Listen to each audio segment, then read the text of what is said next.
Good morning guys, nagpunta nga pala kami sa Arte Mart ng ate ko. Bale, ginala niya ako. Tapos naglibot-libot kami hanggang sa may makita kami ng food court. Nilibre nga pala ako ng ate ko ng beef noodles tsaka kimchi. Yan guys. Masarap siya guys. Hindi maalat, saktong-sakto lang ang lasa. Marami siyang beef panay laman halos. Yan guys. Yan.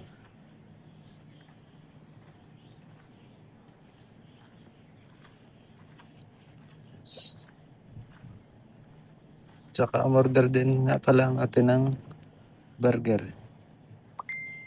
Yan guys. Napakasarap guys. Hanggang dito na lang ang aking video. Paalam!